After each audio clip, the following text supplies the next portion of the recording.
اس لیے تھوڑا ہر آدمی اپنے اپنے جگہ پر اپنے اپنے ضمیر سے اپنے اپنے گریبان میں منہ ڈال کر جھانک کر تھوڑا دیکھے اور فیصلہ کرے اور پھر تہیہ کرے کہ کسی صورت میں ہمارے اس معاشرے کے اندر جو پریشان حالی ہے اس پریشانی کو آنے نہیں،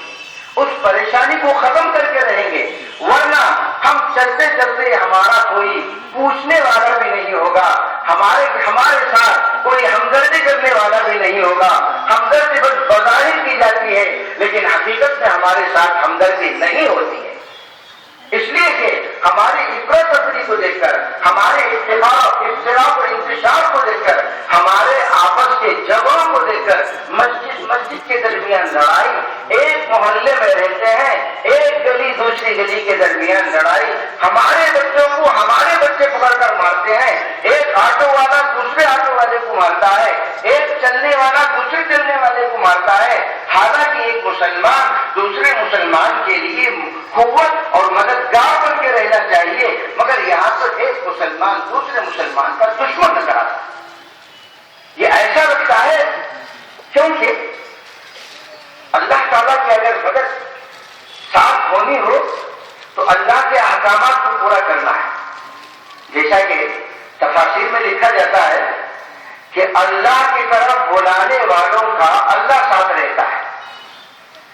لیکن اللہ ساتھ رہنے کے باوجود جو داعی اللہ ہوتے ہیں وہ کبھی مغرور نہیں ہوتے۔ قرآن مجید کے اندر حضرت موسیٰ علیہ نبینا علیہ الصلوۃ والسلام کا تذکرہ کیا گیا۔ اللہ کہتا ہے کہ اننی معکما اسمع و ارى، کہ تم ڈرو مت،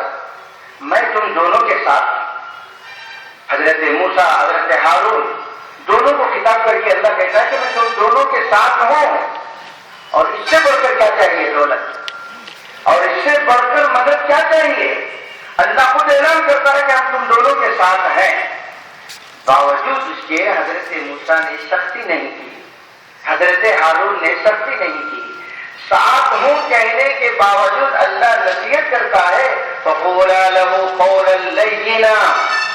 کہ تم دونوں کے دونوں جا کے فرعون سے نرم گفتگو کرو، محبت والی بات کرو، سمجھانے والی بات کرو، ایسا نہیں کہ جا کے ایسے انداز سے پیش کرو کہ دل سے ہی گھبراہٹ آ جائے، جیسے بعض لوگ کہتے ہیں مر گئے تو کیا جواب دے گی،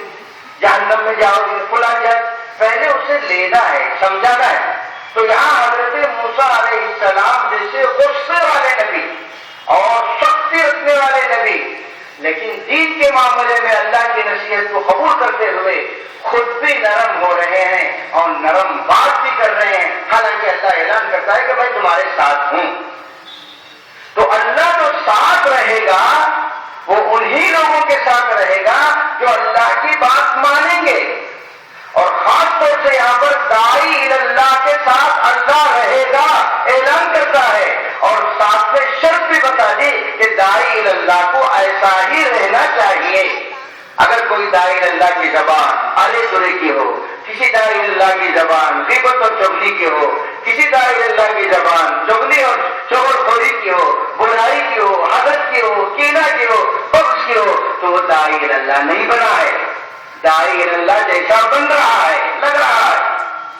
تو بتانے کا مقصد یہ ہے کہ جتنا اللہ سے قریب مومن بنے گا اللہ اتنا قریب اس کے ہو جائے گا، اور یہ جتنا اللہ اس کے قریب ہو جائے گا بندے کے اندر بھی اخلاق اتنے عمدہ آتے چلے جائیں گے۔ اب اگر کسی کے پاس اخلاق نہیں ہے تو اللہ اس کے اتنا قریب نہیں ہے، اللہ جب اس کے اتنا قریب نہیں ہے وہ بھی اللہ کی اطاعت زیادہ نہیں کر رہا ہے، تو ادھر سے کمی شروع ہوتی ہے۔ آدمی اگر اطاعت زیادہ کرے گا تو اللہ کا تقرب اسے زیادہ ملے گا، اللہ کا تقرب زیادہ ملے گا تو پھر اس کے اندر اخلاق بھی زیادہ آ جائیں گے۔ آدمی تہجد پڑھے، آدمی یہ اعلان کر دے کہ میں فلاں خواب دیکھا، فلاں خواب دیکھا، فلاں خواب دیکھا، ساری چیزیں کر لے، لیکن یہ صفت نہیں ہے، اخلاق نہیں ہے، اس کے بات کرنے کا سلیقہ نہیں ہے۔ دشمن سے بھی اللہ کے نبی صلی اللہ علیہ وسلم محبت کے ساتھ پیش آتے تھے، اور مدینے کی مسجد میں بٹھا کر بات کرتے تھے، یہودیوں سے بات کرتے تھے، نصرانیوں سے بات کرتے تھے، منافقوں سے بات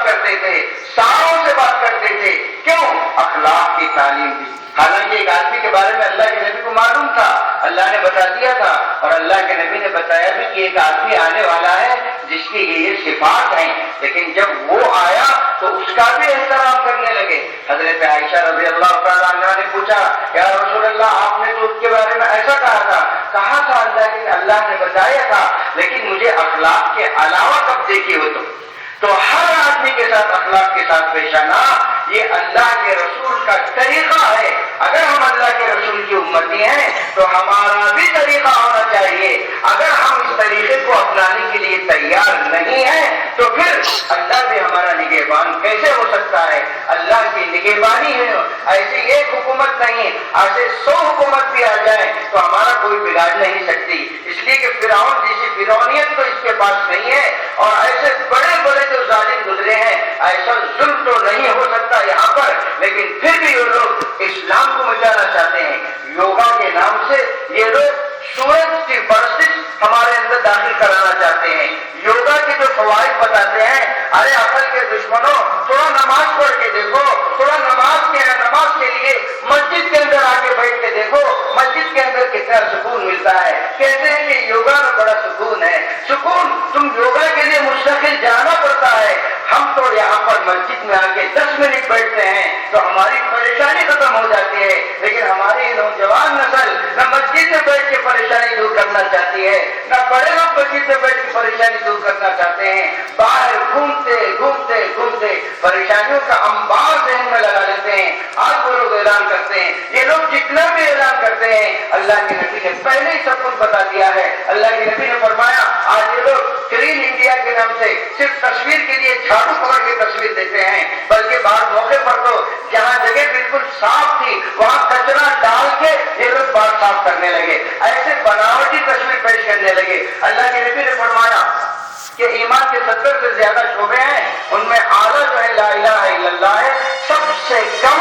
اماطۃ الاذی عن الطریق، راستے سے تکلیف دہ چیز کو ہٹا دینا۔ تکلیف دہ چیز میں پتھر ہے، کانٹا ہے، شیشہ ہے، کانچ ہے، یہاں تک کہ گندگی بھی ہے، کوڑا کرکٹ بھی ہے۔ اسلام میں تعلیم دیتا ہے بھائی اے مومنو تمہارے ایمان کا ادنا حصہ یہ ہے کہ تم اپنے راستوں کو صاف رکھو۔ یہ مت سمجھو کہ میونسپلٹی والے صاف رکھیں گے، بلکہ تمہاری بھی ذمہ داری ہے کہ تم صاف رکھو۔ اپنے گھر کے باہر آ کے ایسے انداز سے کچرا ڈال دینا کہ راستے میں فرق پڑ جائے۔ اللہ کے نبی نے فرمایا راستے کی صفائی بھی یہ ایمان کا ایک حصہ ہے۔ اگر ہم کو معلوم ہوتا تو ہم اپنے گلیوں کو صاف رکھتے تو سارے لوگ دیکھتے یہ مسلمانوں کی گلیاں کیسے صاف ہیں، ان کو معلوم ہوتا کہ یہ ایمان کا ایک حصہ ہے، اس لیے ان کی گلیاں صاف ہیں۔ لیکن ہماری گلیاں سب سے زیادہ خراب ہوتی ہیں، اس لیے وہ لوگ آج فوٹو پکڑ کے کہتے ہیں کلین انڈیا کرو، حالانکہ یہ حکم اللہ کے نبی نے 1400 برس پہلے ہی ہم کو دے دیا تھا۔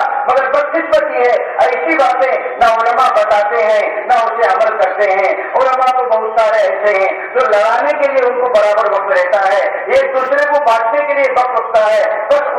ان کی گدی، ان کی کرسی، ان کا عہدہ، ان کا مرتبہ باقی رہے، اس کے لیے جو بھی کرنے کے لیے تیار ہیں۔ لیکن یہ جو معاشرت میں پیش آنے والی باتیں ہیں اس سے چھٹانے کے لیے ہم تیار نہیں ہیں۔ اللہ ہم کو بھی معاف کرے، میں میرے بارے میں کہتا ہوں اللہ تعالیٰ خاص طور سے مجھے معاف کرے کہ یہ بہت بڑی ذمہ داری ہے۔ اللہ تعالیٰ سے دعا کیجیے کہ اللہ تعالیٰ ہم تمام کو جو اس کے نبی لائے ہوئے جتنے بھی احکامات ہیں ان طریقوں کے مطابق زندگی گزارنے کی توفیق عطا فرمائے۔ کھڑے ہو جائیے، سب باندھ لیں، سامنے اگر جگہ خالی ہو اور اوڑھنا بچھائے بغیر ہو تو اسے سامنے کر لیں اور بچوں کو بالکل الگ کر دیں سب کو۔ اگر انگریزی حساب سے 14.5 برس ہو گئے ہوں تو ان کو سبوں میں کھڑا سکتے ہیں، ورنہ نہ ان پر واجب ہے اور اس کے نہ پڑھنے سے کوئی گناہ بھی نہیں ہے۔ اگر وہ لوگ سب میں کھڑے ہوں تو دیگر لوگوں کی نماز میں کراہت آتی ہے۔ یہ جان بوجھ کر اپنے نمازوں کو مکروہ کیوں بناتے ہیں؟ یہ کوئی گناہ کی بات نہیں ہے، جن کی بھی عمر ہٹ جاؤ جو بھی ہو صفوں سے سامنے ہٹ جائیں، الگ بیٹھ جائیں اور پیچھے والے بڑے لوگ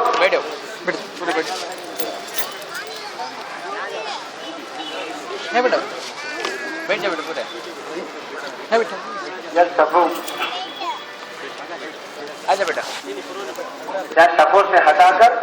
جگہ کھڑا دے ان کو الگ سے. یہ سب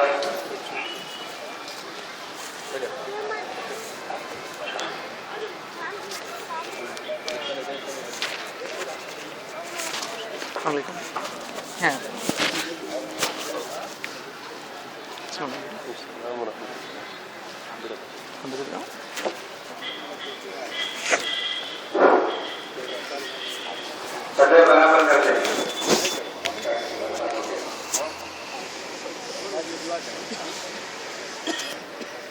سامنے جگہ ہے, سامنے آ